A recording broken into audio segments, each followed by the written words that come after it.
is yes.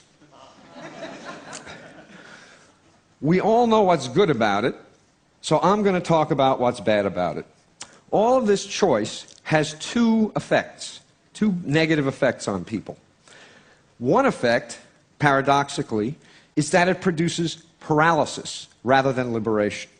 With so many options to choose from, people find it very difficult to choose at all. I'll give you one very dramatic example of this, a study that was done of investments in voluntary retirement plans.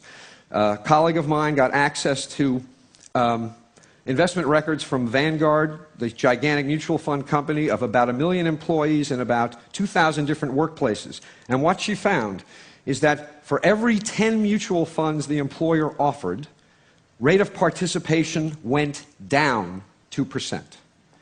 You offer 50 funds, 10% fewer employees participate than if you only offer 5.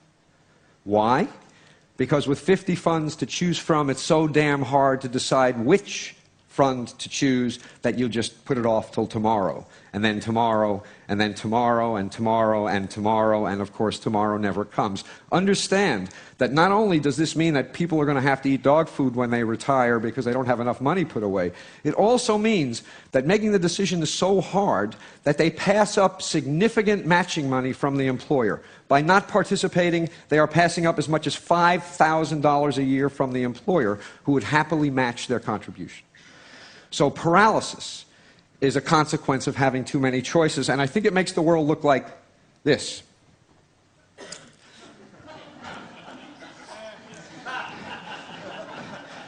You really want to get the decision right if it's for all eternity, right? You don't want to pick the wrong mutual fund or even the wrong salad dressing. So that's one effect.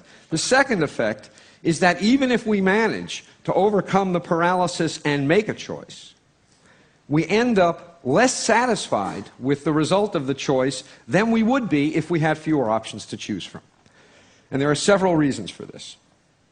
One of them is that with a lot of different salad dressings to choose from, if you buy one and it's not perfect, and you know what salad dressing is, it's easy to imagine that you could have made a different choice that would have been better.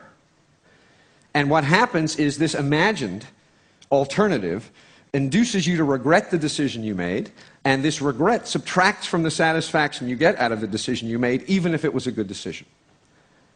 The more options there are, the easier it is to regret anything at all that is disappointing about the option that you chose. Second, what economists call opportunity costs. Dan Gilbert made a big point this morning of talking about how much the way in which we value things depends on what we compare them to. Well, when there are lots of alternatives to consider, it is easy to imagine the attractive features of alternatives that you reject that make you less satisfied with the alternative that you've chosen. Here's an example. For those of you who aren't New Yorkers, I apologize. But here's what you're supposed to be thinking. Here's this couple on the Hamptons.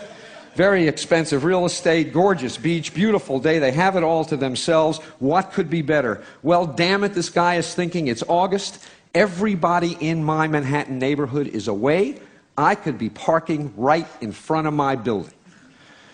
And he spends 2 weeks nagged by the idea that he is missing the opportunity day after day to have a great parking space. Opportunity costs subtract from the satisfaction we get out of what we choose, even when what we choose is terrific. And the more options there are to consider, the more attractive features of these options are going to be reflected by us as opportunity costs. Here's another example. Now this cartoon makes a lot of points. It makes points about living in the moment as well, and probably about doing things slowly. But one point it makes is that whenever you're choosing one thing, you're choosing not to do other things, and those other things may have lots of attractive features, and it's going to make what you're doing less attractive. Third, escalation of expectations. This hit me when I went to replace my jeans. I wear jeans almost all the time, and there was a time when jeans came in one flavor, and you bought them, and they fit like crap, and they were incredibly uncomfortable, and if you wore them long enough and washed them enough times, they started to feel okay. So I went to replace my jeans after years and years of wearing these old ones, and I said, go on a pair of jeans, here's my size, and the shopkeeper said, do you want slim fit, easy fit, relaxed fit? You want button fly or zipper fly? You want stone washed or acid washed? Do you want them distressed? Do you want boot cut? Do you want tapered? Blah, blah, blah, on and on. He went. My jaw dropped, and after I recovered, I said, I want the kind that used to be the only kind.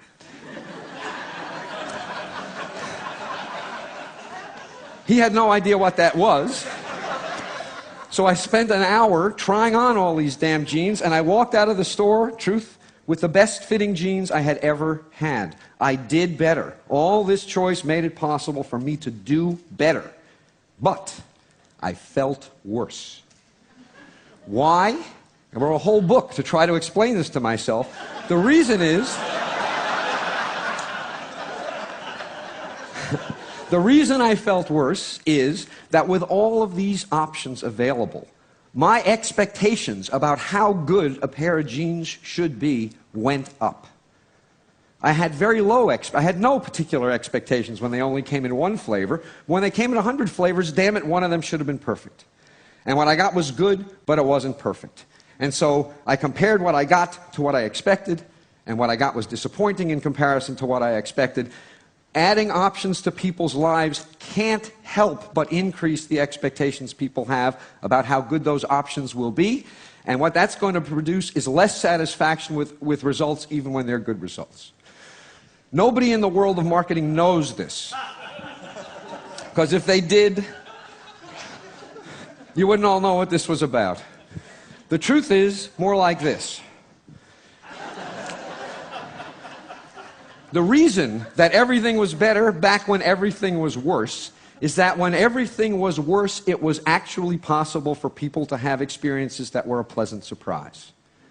Nowadays, the world we live in, we affluent, industrialized citizens, with perfection, the expectation, the best you can ever hope for is that stuff is as good as you expect it to be.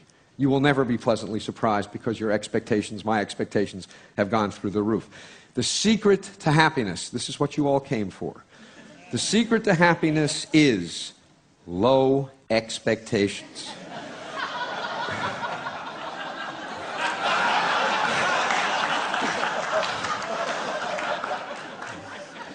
I want to say, just a little autobiographical moment, that I actually am married to a wife, and she's really quite wonderful. I couldn't have done better. I didn't settle. But settling isn't always such a bad thing. Finally, one consequence of buying a bad-fitting pair of jeans when there is only one kind to buy is that when you are dissatisfied and you ask why, who's responsible? The answer is clear. The world is responsible. What could you do? When there are hundreds of different styles of jeans available, and you buy one that is disappointing, and you ask why, who's responsible? It is equally clear that the answer to the question is you. You could have done better. With 100 different kinds of jeans on display, there is no excuse for failure. And so when people make decisions, and even though the results of the decisions are good, they feel disappointed about them, they blame themselves. Clinical depression has exploded in the industrial world in the last generation. I believe a significant, not the only, but a significant contributor to this explosion of depression and also suicide is that people have experiences that are disappointing because their standards are so high, and then when they have to explain these experiences to themselves, they think they're at fault. And so the net result is that we do better in general, objectively, and we feel worse. So, let me remind you, this is the official dogma, the one that we all take to be true, and it's all false. It is not true. There's no question that some choice is better than none, but it doesn't follow from that more choice is better than some choice. There's some magical amount, I don't know what it is. I'm pretty confident that we have long since passed the point where options improve our welfare. Now, as a policy matter, I'm almost done. As a policy matter, the thing to think about is this. What enables all of this choice in industrial societies is material affluence. There are lots of places in the world, and we have heard about several of them, where their problem is not that they have too much choice. Their problem is that they have too little. So the stuff I'm talking about is the peculiar problem of modern affluent Western societies. And what is so frustrating and infuriating is this. Steve Levitt talked to you yesterday about how these expensive and difficult to install child seats don't help. It's a waste of money. What I'm telling you is that these expensive, complicated choices, it's not simply that they don't help. They actually hurt. They actually make us worse off. If some of what enables people in our societies to make all of the choices we make were shifted to societies in which people have too few options, not only would those people's lives be improved, but ours would be improved also. This is what economists call a Pareto improving move. Income redistribution will make everyone better off, not just poor people, because of how all this excess choice plagues us. So, to conclude, you're supposed to read this cartoon and, being a sophisticated person, say, what does this fish know? You know, nothing is possible in this fishbowl. Impoverished imagination, a myopic view of the world, and that's the way I read it at first. The more I thought about it, however, the more I came to the view that this fish knows something. Because the truth of the matter is that if you shatter the fishbowl so that everything is possible, you don't have freedom, you have paralysis. If you shatter this fishbowl so that everything is possible, you decrease satisfaction. You increase paralysis and you decrease satisfaction. Everybody needs a fishbowl. This one is almost certainly too limited, perhaps even for the fish, certainly for us. But the absence of some metaphorical fishbowl is a recipe for misery and, I suspect, disaster. Thank you very much.